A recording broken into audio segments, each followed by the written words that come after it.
Welcome, you're listening to Passages. I'm Drew, and I'm here with Jason and Tim, and we've got another just fantastic episode ready for you tonight. We're recording on a Wednesday night as usual, and I don't know why I always say that to our listeners. I don't think they care. It sets the scene. Yes, that's what we're hoping. We want them to picture us. We are all looking a little sleepy, few bags under the eyes. Yeah, well, we've been doing our Christmas shopping or Christmas ordering, as it is these days. Ho, ho, ho. And trying to get all the lists taken care of before the traffic Christmas comes. is ridiculous. I don't what because of the delivery trucks. I don't know if it's that or just people out going to the grocery stores. It took forever going home this evening, and we don't live in a metroplex. We're like we're I tiny was trying little to come community. out of the. I think I've already told you guys this story because we didn't get to do the podcast last week. I was going to open with this because it happened just a few hours before we were supposed to record. But I was coming out of the private driveway of our church building to go home real quick before Bible study last Wednesday, and I was waiting to make that left turn, which is so difficult. Yeah. And somebody actually, who was using our parking lot as a cutoff, actually pulled up behind me and honked at me for taking too long to turn out of what's essentially my own driveway. I mean, it's where I go to church. That's right. That person doesn't go to church here. Not just where you go, you work here.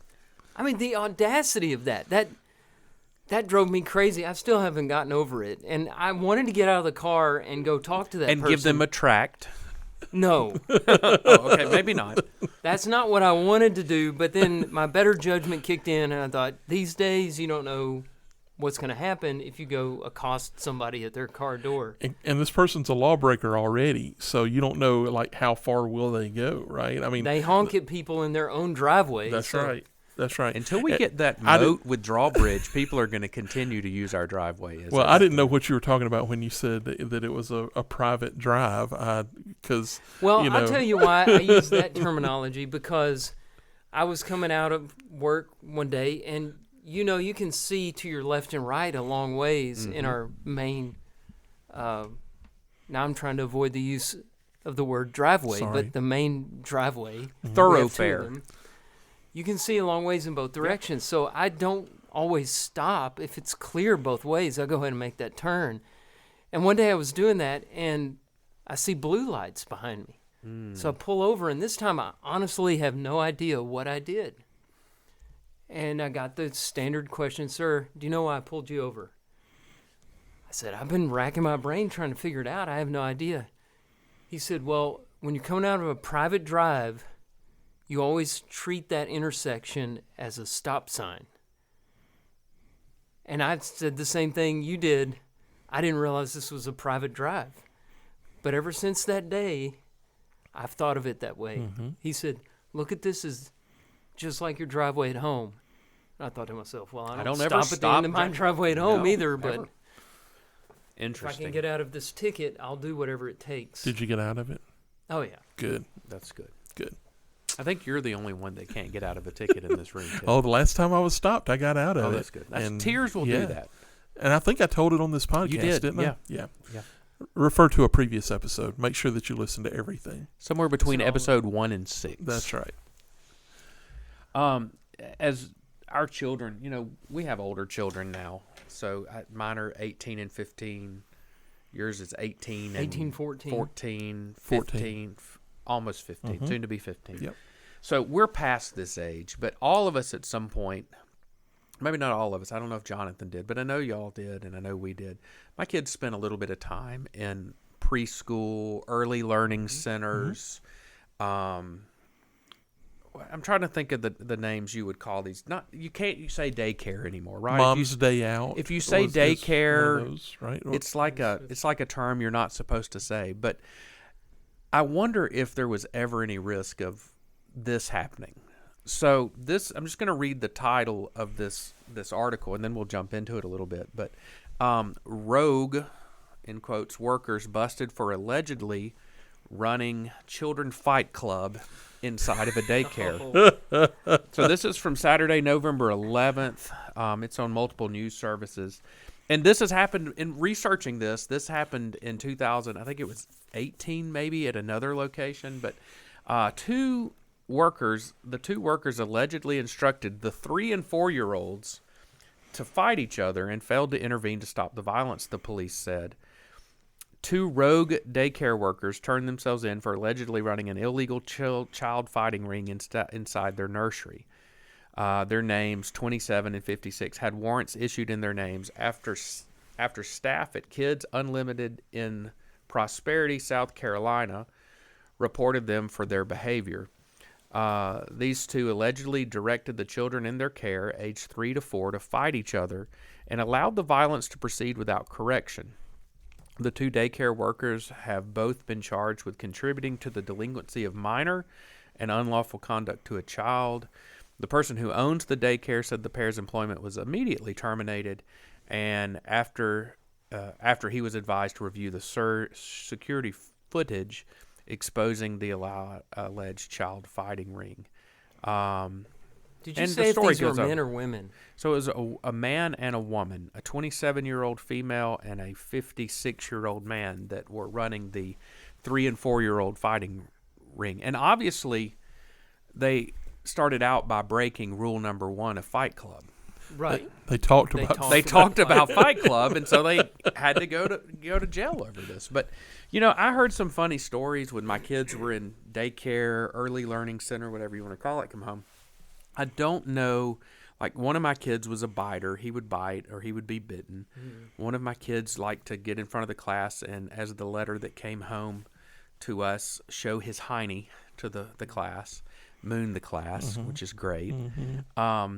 But I don't think I ever heard any stories of 3 and 4-year-olds having a fight club. And it's just interesting. It was an absurd by their caretakers, encouraged by the caretakers. Like, I can just picture them. They're sitting there eating their goldfish, maybe with a little cup of juice, sitting crisscross applesauce on the carpet at snack time.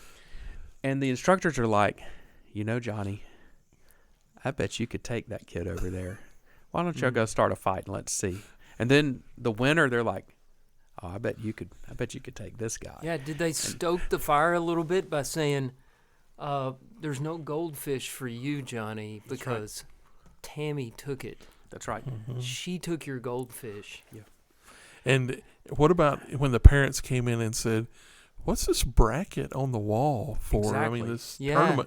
tournament There were some bets. Yeah. I mean, and to keep because at early learning centers, daycares, parents are coming by and picking up kids. So do they have one of the kids at the window like as a lookout?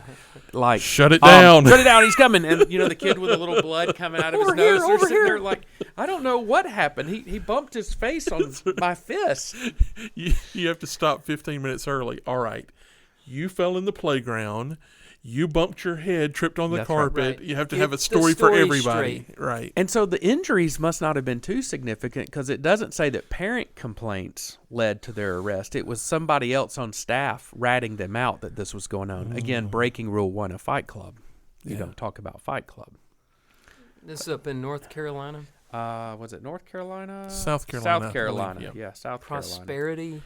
Unlimited Kids Unlimited in Prosperity is the name of the place.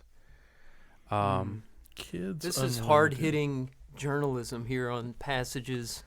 What's really interesting, we're taking that place down. I found it on a lot of different like news sites, but some of the news sites, I mean, it really got its way around. I mean, it's on. I think I saw a CNN link to it. Yeah.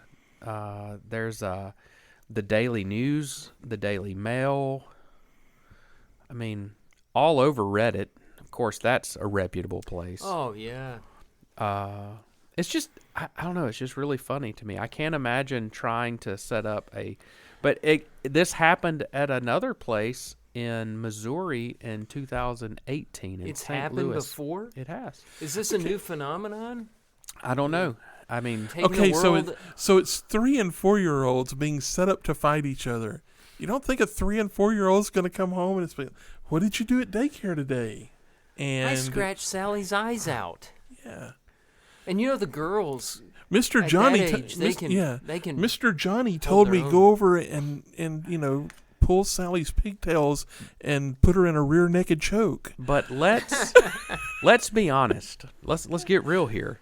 How many times when your kids came home from school and when your kids come home from school today do you say, "How was your day?" and then instantly tune out? Well, I'm guilty now of that mine sometimes. are teenagers, I don't have anything to tune out. No, they just don't tell me anything. How was your day? But I believe I would have Bye. listened if they said I fell into the losers bracket today. What? Wait. What do you mean losers bracket? Yeah, that part of you that's still listening a little bit Yeah, has would have been been trained like, to "Hang pick on, up on those little Can you clips. repeat that one more time? I won my first 2 matches, and then At some point and then I went they're up coming against home with went their, up against Big Tony. with their tooth in a Ziploc bag, and they're like, "Is the tooth fairy coming tonight?" Well, how'd you lose your tooth? Johnny knocked it out. I mean, I don't know. It was. Or how about this? You didn't say how long No, it went how on. about this? You No. hold up the bag and you say, "It's not my tooth." Yeah. You made a wrong assumption. Maybe that's how they determined who the winner was. If the winner got to take the other person's tooth home. I don't know. It was just There's an some odd money in story. that. And my oldest, he's the one that pointed this story out. He was like, "Dad." He's like, "You have got to tell this story on the podcast." So when good it comes for to him. you with Hey, that thanks, info, Taylor. he shared the Appreciate link it, with buddy. me.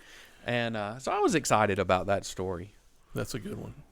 Well, guys, we all love James Spann here in Absolutely, Alabama. you Do better we? believe it. Institution here in Oh, Alabama. don't start, Jason Pullum. I'm not. Well, he may want to. He may have a friend here in this story. This is more a Twitter post than a news story.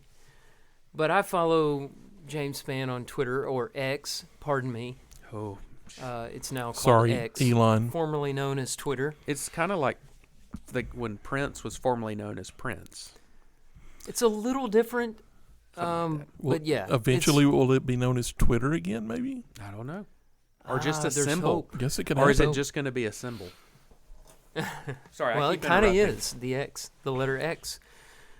So this goes a while back. I've been sitting on this one, but this Twitter post, he says, "Good morning to everyone except this person," which I thought was pretty funny. And then he says, this was in response to a post last night explaining Fallstreak holes. I've got a definition for that for you in just a moment, because I didn't know what a Fallstreak hole was. Are you saying like? Is that 3 words? What?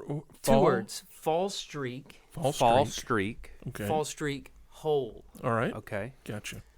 And so, in response to his post about Fallstreak holes, this person, whose name has been blurred out, said, "I grew up watching you and my grandmother swore you were the best." There's no punctuation in this, so I'm just making some judgment calls here. Probably a teenager. "And I used to like your style, and I believed I could trust your word on anything concerning the weather. But lately it's becoming quite obvious," actually she says quiet obvious, "that you are just a paid face for the lies that we are all told every day to keep us safe from the truth. I'm sorry, James Spann, but you lost my respect and my belief in your word and knowledge today." Now, this was in response to a post he made about Fallstreak holes. So I had to do some research. I found his post, but it wasn't extremely helpful. So I just did some research online, and a Fallstreak hole is also known as a hole punch cloud. Still don't know what that is. Okay. It's a large circular or elliptical gap that can appear in cirrocumulus or altocumulus clouds. So basically a big hole in a cloud. How do they form? High to mid-level clouds such as altocumulus are often composed of tiny water droplets that are much colder than freezing but have yet to freeze. These supercooled water droplets need a reason to freeze, which usually comes in the form of ice crystals. Planes passing through the cloud layer can bring these ice crystals. Once the ice crystals are introduced, the water droplets quickly freeze, grow, and start to fall. A hole is left behind, which will start to expand outward as neighboring droplets start to freeze. So basically, he posted something about these Fallstreak holes and how they're caused by airplanes. Mm-hmm. And he might have listed some other phenomena. Well, the airplane triggers the reaction of the sudden freezing, which then makes it fall out. Makes it's the heavier. Droplets in that area fall out. Leaves a hole. But no, says this disgruntled. Now, what does this disgruntled person that misspells things say about it? I'm gathering Okay. from other things I've read online that she probably sees these holes as proof of alien life. Oh. They are caused by flying saucers. Oh. And that she is so in that camp that she has written off James Spann, a meteorologist, a renowned meteorologist, who knows every mailbox in the state. And references said mailboxes and names of people pinpoint the location where the of tornado tornadoes. is going to hit. Yeah. Joe Bob, it's right next to your house right now. I mean, it's turning left at the sit-go, and it's on its way to you. I hope you've got your football helmet on, and you're in your basement. I want to reach out to so-and-so, and if y'all are in your trailer right now, it's time for you to get into your safe place. And Which is right. not if you don't in know that where trailer. It's right around the corner. I can give you directions if you need. When you started this, I wrote down chemtrails because I think we're in that same kind Now, of... is that the same as the vapor trail? Yeah, like the vapor on the jets or whatever, right? Right. 'Cause, or supposedly I created hear by... that they're releasing Air quote jets. chemicals into the air is what I've always heard. Yeah. Yeah, that's...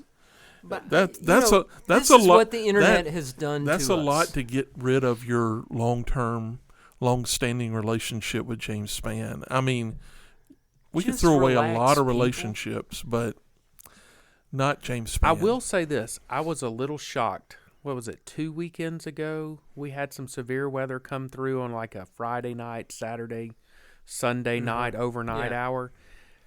And I flipped on to ABC 3340 thinking, well, if James Spann is going to be there, then I probably should watch.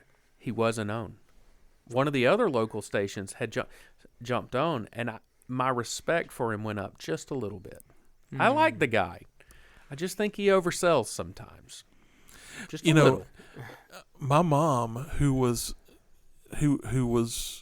very concerned about the weather and hated tornadoes, and we would go to the storm pit often up the street.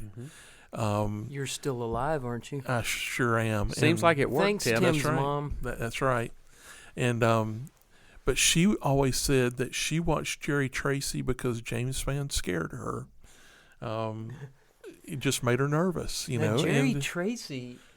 So No, Jerry he was a real meteorologist. Yeah, I'm thinking so- of the white-headed guy that was on for so long in Birmingham who wasn't a real meteorologist. like Mickey Ferguson? Mickey Yeah, Ferguson. yeah. Oh, he's still on Fox 6. Yeah, so he's in the mornings, the morning guy. But yeah, Jerry Tracy just retired, and so, Well-respected guy. Yeah. So I mean, right? I mean, he was like, he wasn't Spann, but he was sort of. I like to flip between multiple to see if I'm getting the whole story Well, that's what you have to do these days. And to get any news. And actually, I don't think going from one channel to the next really that does it anybody's anymore, telling right? the truth. no. Yeah. So when I Depressing. see holes in clouds, I need to think frozen ice falling, not alien spaceship. If you Essentially. think James Spann knows anything about the subject. Well, I would trust him over someone that doesn't know the difference between quite and quiet. Well, there you go. That told you Every all time. you needed Yeah. to know. All right, I've got a seasonal story that I wanted to share. 103-year-old Christmas tree sells for over $4,000. And guys, I'm going to show you all this picture. Unfortunately, we can't show it to our audience. No. But it looks like what historically, we would call a Charlie Brown Christmas tree. Right? It I mean, does. Certainly does. So a 103-year-old artificial Christmas tree, one of the first to be mass-produced, was auctioned for more than $4,000 in Britain. Hanson's auctioneer said the 2.5-foot tall tree, described as the humblest Christmas tree in the world, sold for $4,000 and change. So it was brought to Dorothy Grant's family when she was 8 years old in 1920, and stayed with her until she was 101 and passed. The tree, which features 25 branches, 12 berries, and 6 mini candle holders, is believed to be one of the first mass-produced artificial Christmas trees, and likely was purchased by Grant's mother at Woolworths in London. And so, story goes on.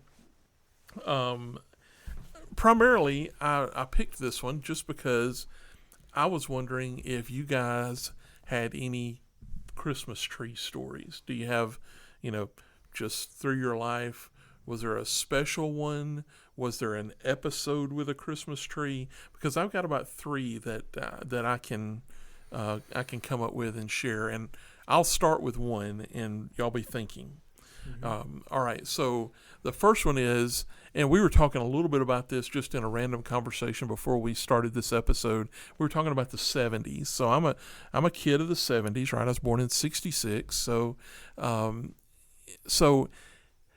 the 70s, there was a lot of, when I was thinking about this story, I'm convinced that a lot of inventions, a lot of TV was associated with LSD probably, or some type of psychedelic drug in the 70s. Mm-hmm. And so the first Christmas tree that I have knowledge of in the Layton house was the silver Christmas tree. The aluminum one? Oh, yeah, with the rotating color wheel.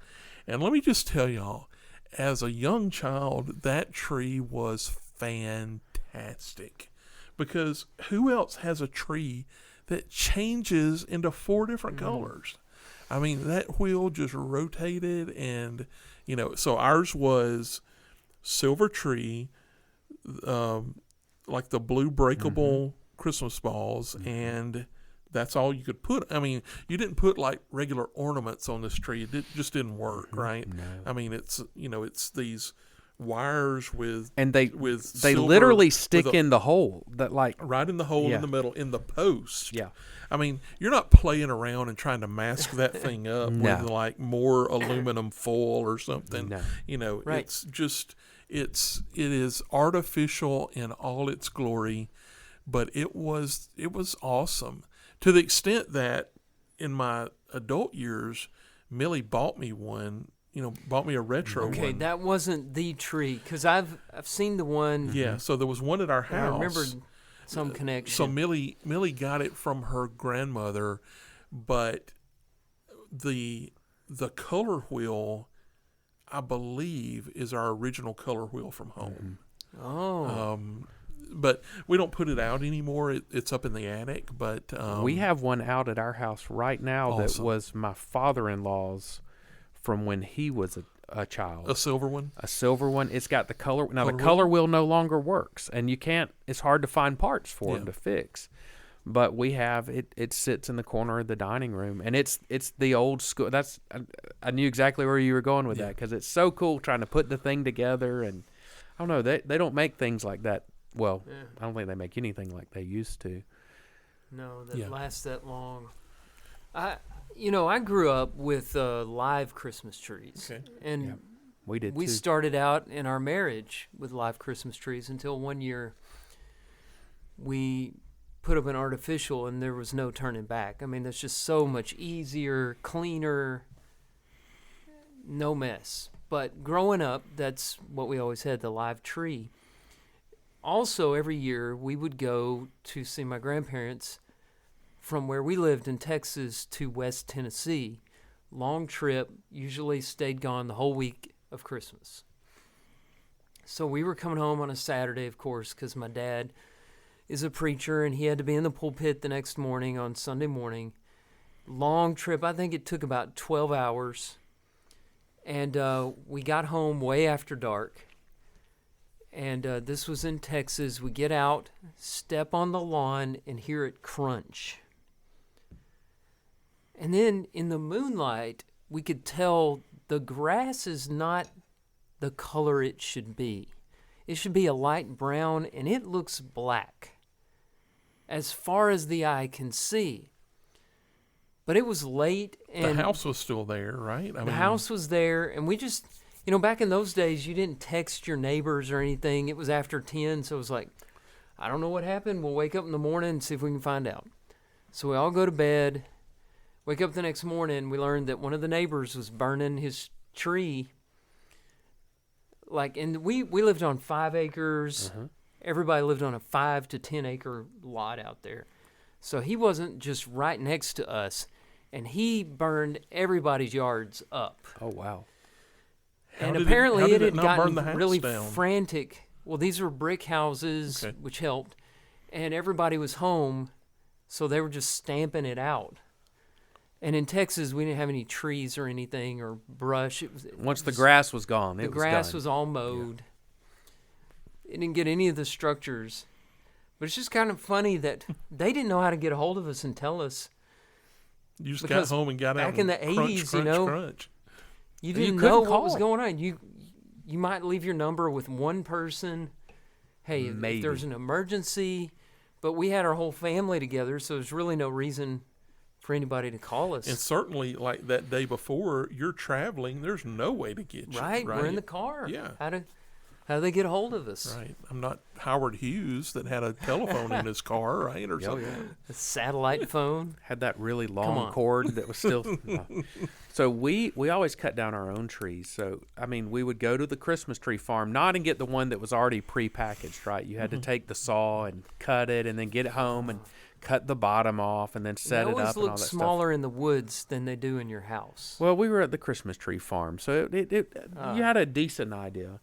But we decorate it. But Mom had cats. I do not like cats. My mom likes cats, so we had cats. I fake that I'm allergic to them so that I have a reason not to have cats. I just broadcast that, so it's out there now. Right. But our cat would climb the tree. The cats would love to climb up the tree. And I don't remember how old I was. We were in the house, I remember growing up. But the cat got to the top, and the weight of the cat pulled the tree over. And, of course, it dumped the water out and all that. So after that, we always nailed the tree, the stand, we would nail it to the floor so that it wouldn't turn over anymore. I can remember we would sit the tree. You had the stand, had the water basin. The tree would go down in it, and you turn the things to hold it into place. And I can remember Dad taking a hammer and nail and putting nails on each of the legs to hold it into the floor. It was a carpeted wooden, it had wood underneath it, but it was a carpet floor. But nail the tree down so that it wouldn't fall over. Wow. I remember there being subflooring. The subflooring in that house. They lived in that house until they moved here, so for 40-something years. I think we moved in there when I was 7. So it's like somebody blew it away with a shotgun. It was, but I can remember them nailing the tree, and I can remember it being there was a little bit of anger over the fallen tree. I don't remember much, but I remember that tree falling over. Well, I wonder, the ornaments, right? You would think ornaments, that ornaments just. So now ever since we've lived here, carpeted, so maybe that's. We've always had fake trees as long as artificial trees as long as we lived here. Yeah. So my one other thing in this category is, we have the aluminum tree, and then we progress to, various stages of the green artificial tree, but always in the Layton house it was an artificial tree, at least throughout my life. And so Millie and I got married. We moved to Hoover. And so our first Christmas, Millie's family had always done a live tree. So, here's the merging. Meant you were getting a live tree. Yeah. Getting a live tree, right? So, Christmas number 1. So back in Munford, my Uncle Donald had a tree farm next to my grandmother's house, right? So... Perfect. This is interesting that you're an artificial tree guy that has an in the family to live Christmas trees. Yeah, but this wasn't like a forever thing. It's like Uncle Donald decided, I think he retired, and he decided in this open field next to Grandmama's house, he's gonna plant some trees, and so he'd be out there all summer mowing in between them, and have the blade hacking them, to shape them up and everything. And so he had done all that work, and so now he was. That was the extent. He basically was sort of doing this. It was not like a professional lot or whatever. So one of the things he didn't have was like a spinner or whatever, right? To get all the stuff out of the all tree. the dead stuff out. Yeah. all that thatch. Yeah, and some live stuff too. Oh. So anyhow, we get home, and we put the tree up. All is well. I think we decorated the tree, and then there was the spiders that came out of the tree. Yeah, I would have had to burn the house down. Yeah, a lot of spiders. And while that was 30 plus years ago, all I can say that came out of that is one live tree, and then artificial from that on. point forward. Yeah. Right? That solved that problem. The one that's right. argument That debate ended. you won in and your there marriage. there never even really was a debate. No. I think all those spiders spoke for themselves, and it was. Did the tree survive the holidays? Like when the spiders started coming out, did the tree go outside? I don't remember, but I think it did. Oh, it would have had Had to go. to. I think it did. Either that or the house would have had to burn down. Yeah. Just to get away from But it wasn't my house. It was an apartment. That so I would've had been to bad. burn the Even whole apartment easier. building down. Yeah. So Yeah. So I want to go back to something that you read in this story very early on that I Okay. wrote down. So All right. the tree is 103 years old. Right. It was given to, or this lady got it in 1920, if I'm remembering correct. 1920. That's right. And then she passed away. She had it in her family for 100 years. So she was 8 years old in 1920, and then she had it for her entire life until her death at the age of 101. Okay. So just doing the math, it wasn't long after she deceased that the old family heirloom went on Found the a new eBay. home. For $4,000. Now I'm saying, if I have- that's good money for a Charlie Brown Christmas tree, but you got a 100-year-old Christmas tree? One of the first ever mass-produced Christmas trees? Yeah, the numbers seemed a little low. You're talking about the Honus Wagner Yeah. of artificial trees. Not that I'm highly sentimental about things, but when it comes to kind of the family, like if my grandfather or grandmother had this since they were 8, it's been up at every Christmas. And then I'm selling the tree. I just don't know. For $4,000? No, well, yeah. Maybe for like $4 million. I saw the picture of the tree. 4,000 was a deal. The people who sold the tree. Now listen, you if can't you're put a buying it new, laughing I all the agree, way to the right? bank. I would just have a hard time getting rid of something like that.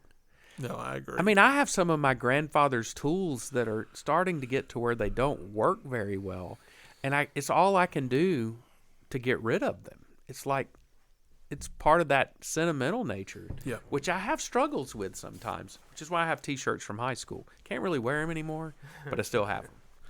Well, one of these days you'll get back into them. Yeah, never.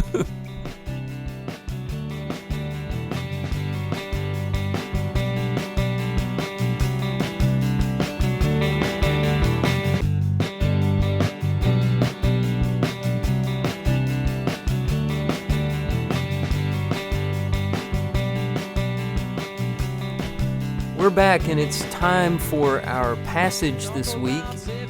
In 2023, we lost a lot of celebrities, a lot of important people. I can't, for the life of me, think of any examples right now. I mean, who passed away? In 23? In memoriam. The in memoriam section of our podcast today. That's a good question. I have no clue. Oh, come on. There were some big name people. Rosalind Carter, right? Rosalind Carter was 843 years old. And she went on to her Jimmy reward. cannot be far behind, I don't think. Well, I brought that up to say our next quote comes from one of my favorite authors who passed away this year. I think he died in the fall. It had been like 16 years since he had put a book out, and all of a sudden the news comes out that he's going to have 2 novels published this year. And so it was kind of the David Bowie thing. You know, David Bowie hit his 70th birthday, released his last album, and then died all at once. And so it was kind of the same thing. He'd been sitting on these novels, and they were published, and then he died. And I'm talking about Cormac McCarthy. Cormac McCarthy, he's written some great books, in my opinion. And one of the things I love about his storytelling is his characters will dump some wisdom on you just out of nowhere. I mean, there'll be these sections where they drop some really profound truths, and it'll be coming from people you normally wouldn't expect. Like not professors or highbrow intellectuals, but cowhands and people who are just traveling around, or people who are impoverished. And so this quote comes from No Country for Old Men. I don't know who said it. I didn't do enough background work to find which character it was attributed to, but I thought the statement on its own was really good. You never know what worse luck your bad luck has saved you from. You never know what worse luck your bad luck has saved you from. And I was having a conversation with somebody just this evening, just a few hours ago, and he was telling me about a traffic accident that occurred because he on a whim turned down a different street than he usually traveled. And he was kind of questioning why he had made that turn, and there was more involved in the conversation. But one of the things I said is, it's kind of like It's a Wonderful Life, right? Mm-hmm. You don't know what your life would have been like if you had not had that car accident. Mm-hmm. You might have turned down the other street and been hit by a car that killed you, or he even said that his wife happened to be in the same hospital, and that was kind of neat. And it reminded me of George Bailey, who got to see what worse luck his bad luck had saved him from in It's a Wonderful Life. You mentioned something about this. I'm guessing that was a follow-on discussion from your sermon on Sunday, right? Because in your sermon, you talked about providence, and you talked about some things like this, right? Exactly. That this person was talking to me about the sermon on Sunday. And it's true. We have a lot of regrets, and we look back and rewind the tape, and we try to play it differently. There's a counseling term, ruminating, which if you've ever done that, it'll drive you crazy. You'll keep going back and try to reenact your life and make a different decision. And I think this quote really hits the nail on the head. You don't know, your life could be a lot worse without the bad luck that you have had. And so it's a way to be thankful for the good things that happen and include the bad things in your story. Maybe you're not thankful for the bad luck, but you see it as a part of your story. And you wouldn't be the person you are today without those bad things happening. Yeah. I'm going to tell you, this is a little bit of a silly story, but it has... This point is part of it. So, growing up, played golf with my brother-in-law a good bit, and a couple other friends from Munford, and we would play a lot of times in Talladega at the golf course there. I think it's shut down now, but there was a guy an older guy we would always play with, and I can't think of Lester's last name to save my life. And really, the reason I can't is because we knew him as Guinea Head. That was his. Okay. That was his nickname. I have right? a mental image of what he looks like now. Yeah, and you're probably right on. Tiny head. And so, we played with Guinea Head and Ray Sermon and a couple other guys pretty regularly. And Guinea Head was famous for wherever he would hit the ball. I promise you, there could be 5,000 trees between where his ball is. He could be at the ball could be on a stump, and Guinea Head would say, right where I wanted it to be. And so, when I think of things like this, like, just how, because, sometimes you get out there and you get through with a round of golf, and it's one of those where you'd want to sell your clubs, and, you'd be, just mad at the world or whatever. You're supposed to be out here having recreation and enjoying yourself. And it's like, if you could be like Guinea Head, who always the ball landed right where he wanted it to be. Mm-hmm. This is sort of the living your life premise of being like that, right? It's a lot of, what we're talking about here is perspective. Right. And it's an attitude that will cut down on a lot of stress in your life if you can adapt it. Yeah. Yep. Adopt it. Is it adapted? Adopt it. I think you adopt it. When I read this quote, I thought back to, Joseph when he sold into slavery, and eventually he gets this chance to reconcile with his brothers, right? And he says to him, "You meant it for harm, but God meant it for good." And it's that Talk kind of about an bad luck. Yeah, it's that kind. I mean, that guy had all kind of trouble, from both with Potiphar, with being in the jail and dealing with the baker and the cupbearer, and I don't know, that perspective on things of you meant it for harm, but God meant it for good. And there's so many bad things that happen in our lives, and it's really, really easy to get caught up under the why the bad things have happened, and some of reflecting on the why is important.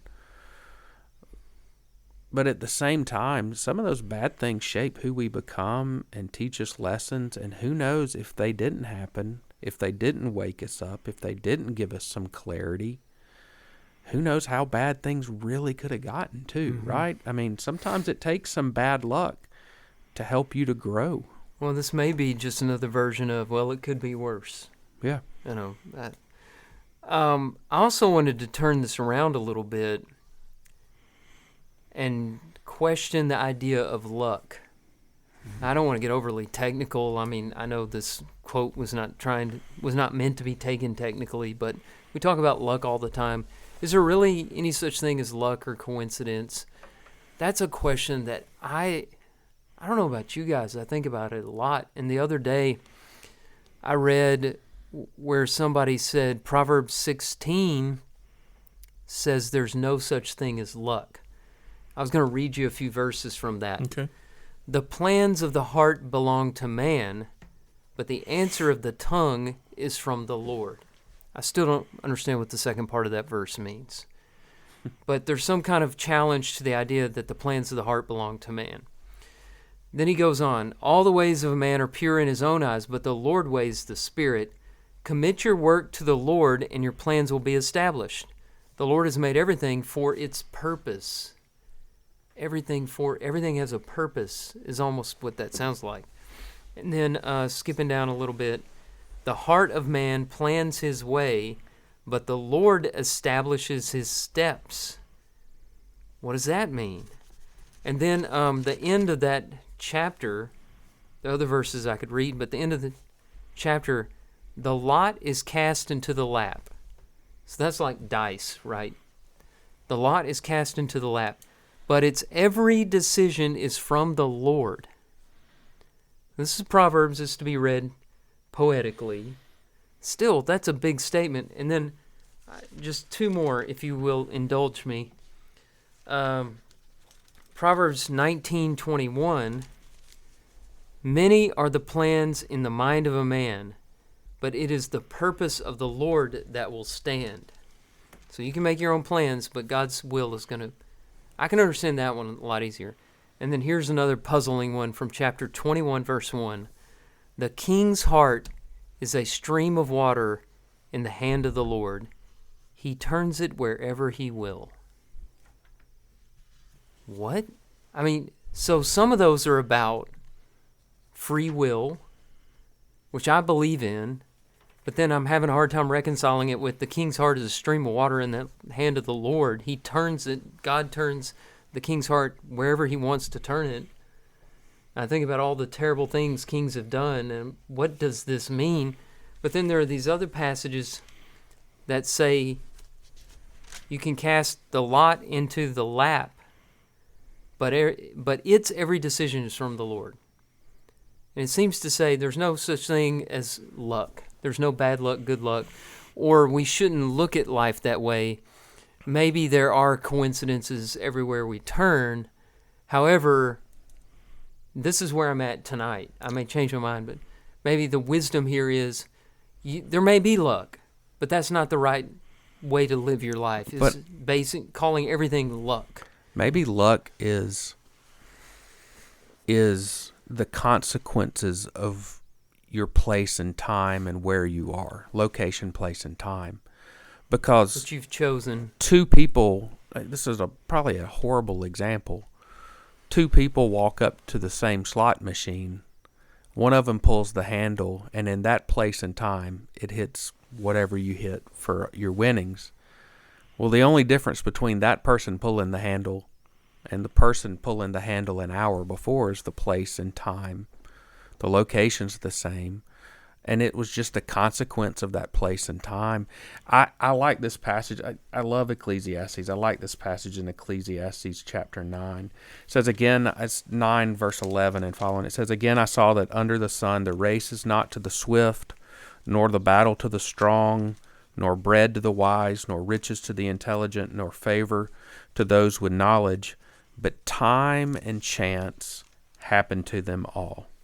For man does not know his time. And it goes on. Well, there's a recognition of the existence of luck.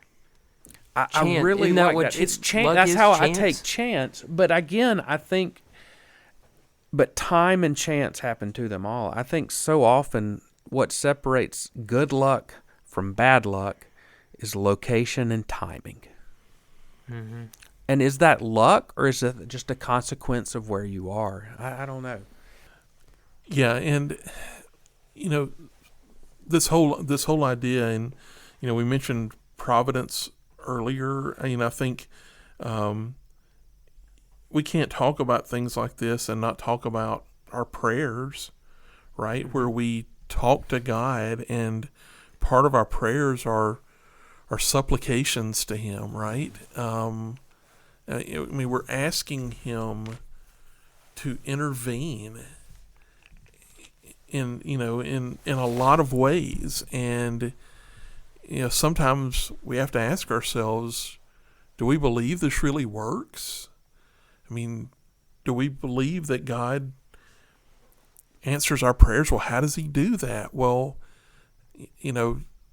that I think the reason that this becomes deep and complex is because it's not our ways, right? These are the ways of God.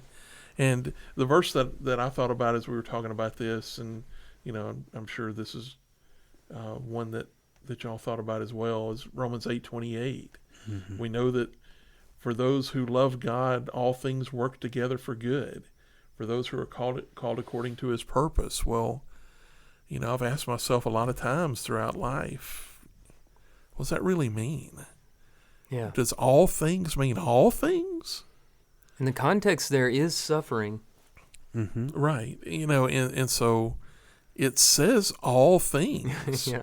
Right? And so, and that's where, a lot of times maybe we are guilty of not thinking, in the best way when something really tragic happens to somebody, and well, something good will come out of this. And it's like, well, maybe that's not the time for that statement to be made. Mm-hmm. Yet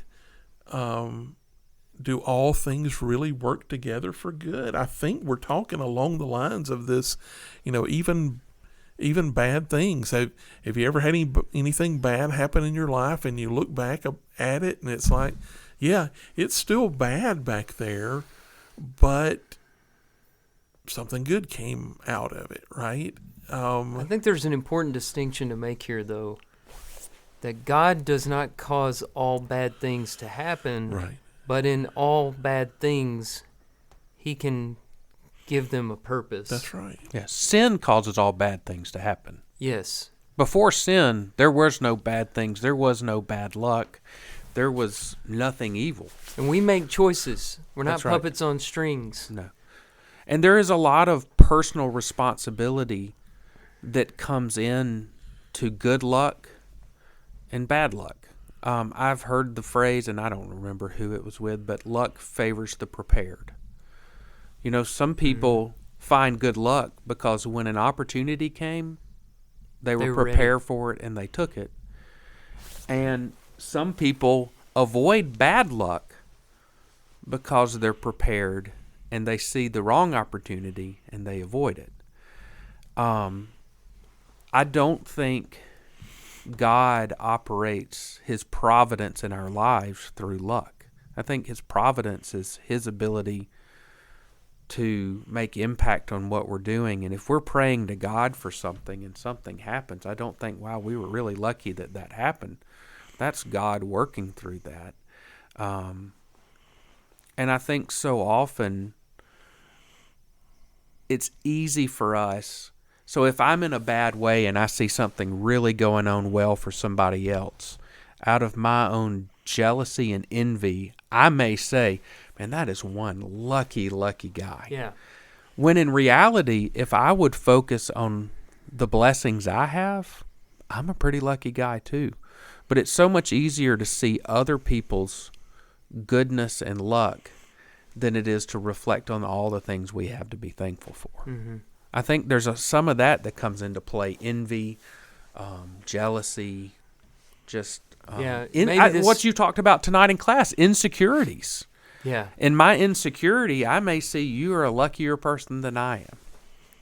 Maybe we should look at these passages more as attitudes than explaining the nuts and bolts of how heaven works.